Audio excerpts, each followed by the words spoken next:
Hi guys, Pascal here, and today I want to do a little review of the Freewell and CPL filters for the Mavic Air 2. That's the CPL 16.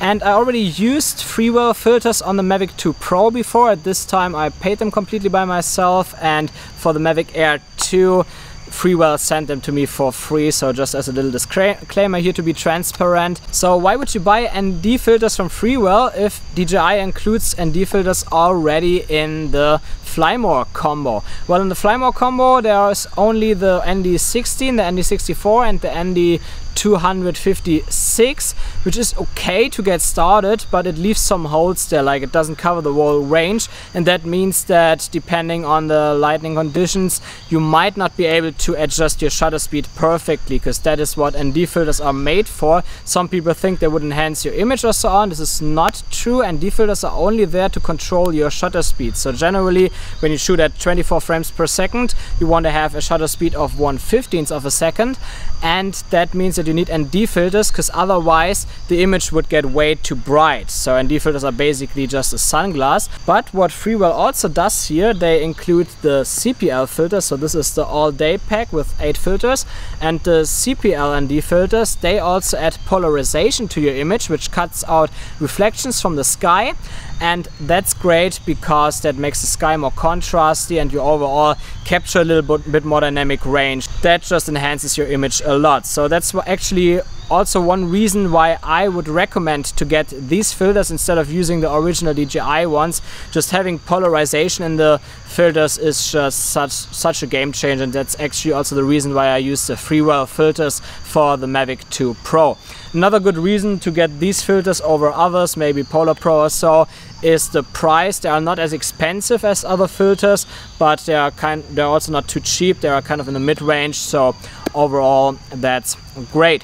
So how did they perform? Well, to be honest, it's ND filters, it's CPL filters. They didn't make my image blurry or anything like that, so in all tests that I did with them, they did very well. I don't have anything to complain there. But I did a little quality comparison in my apartment, and as you can clearly see, the ND CPL filters, they add a little bit of a green tint to the image. But I must say I really only noticed that in my apartment when I got the shots with a white background. When I was out shooting I did not recognize it at all, and the footage was very easy to color grade. I added a little bit of purple in there to compensate for the green, but it's not that I really recognized it. So overall, even if it adds a little bit of a tint there, it's still totally fine. I actually had filters for normal cameras that performed much worse, where it was really ungradable after that, but the images or videos that you get with these filters are definitely absolutely usable. So even if they are not perfect, it's still at a pretty good level.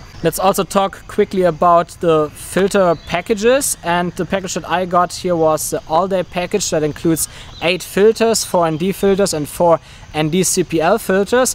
And if you want to save some money, I would definitely recommend to get the ND CPL filters, because there you have ND filters basically, and you also get the polarization effect. This is actually what I did before with the Mavic 2 Pro. I did not buy the whole package. In that case I just bought 4 filters, which was the ND CPL 8, 16, 32 and 64, because that are really the filters that you need. I also got the ND 1000 here, which is great for photography, and I tested that intensively yesterday. So let's get one day back. So I would say let's test the ND 1000 filter, ND 1000, and this is a filter that you can't use for video because it makes your shutter speed way too slow. So you can shoot photos with it, and actually you get a pretty nice effect when shooting photos, because everything is blurry, but the subject that you follow with your drone, that is tack sharp, at least if you do it right. It's a complicated shot, I think, because the feed should look a bit laggy, so it might be a bit harder to track something, but if we get the photo then it should look pretty cool. Fits pretty good.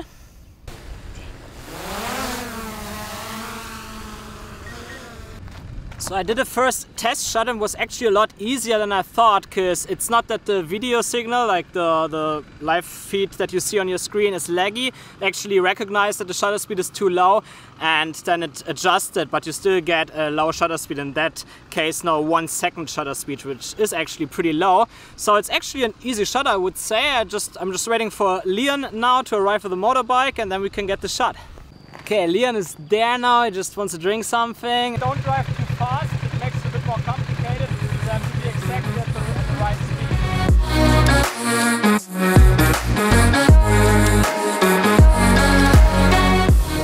Okay, let's review the photos. I don't think it's too good, to be honest. Let's see.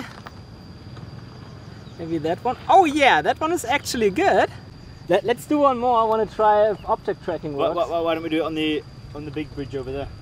The bit with all the view and this. Can do it as well. So we're doing some more shots on the dam because I think it's easier for him to hold a constant speed there, and that's very important for this kind of shot. But I got one photo that already looks pretty good.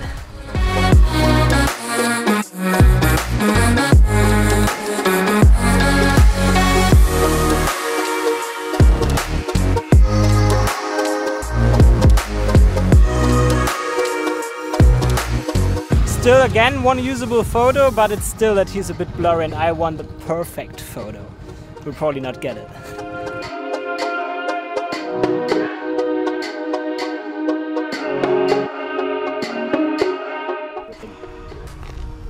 Oh yeah, look at that. That's pretty cool, sick. Yeah, that's good. That's such a cool photo. That's better, yeah. No way. Awesome. Yeah, we got some good ones, so you also need a video, right?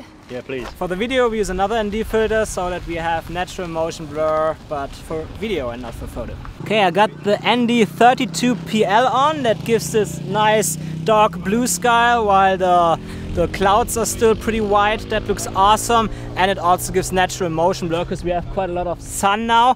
I hope that the sun stays there for now because otherwise I have to change the ND filter. That sucks a bit.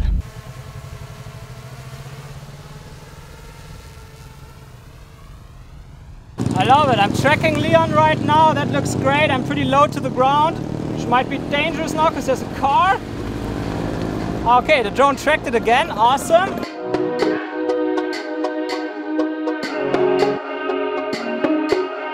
Okay, we got a pretty cool drone shot with the ND32, but now I actually want to try 4K 60 with the ND16 filter because there I have to ramp up the shutter speed a bit.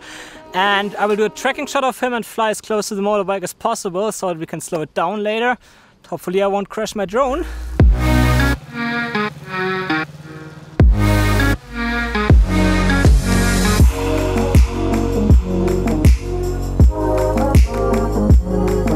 So I tested the photos yesterday when I came back home on my MacBook, and I was really impressed by this one photo.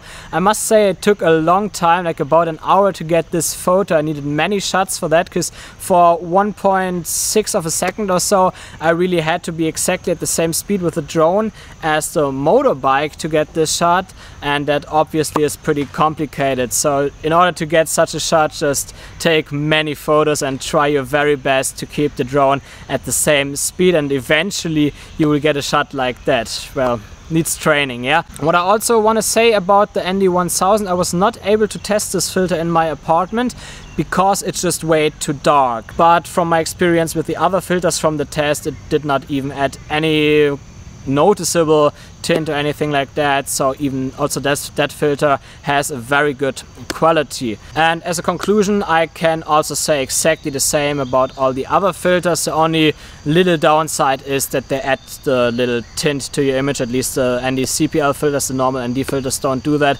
but even that is not really a deal breaker as you don't really notice that in your actual footage, so it's totally fine. And aside from that, the quality is very good, like they don't make your image blurry or anything like that. They do a great job.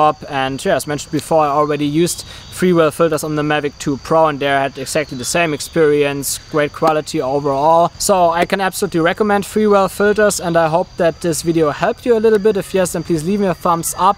And also if you want to see more reviews and tutorials about filmmaking in the future, then don't forget to hit the subscribe and the bell notifications button. See you in the next video.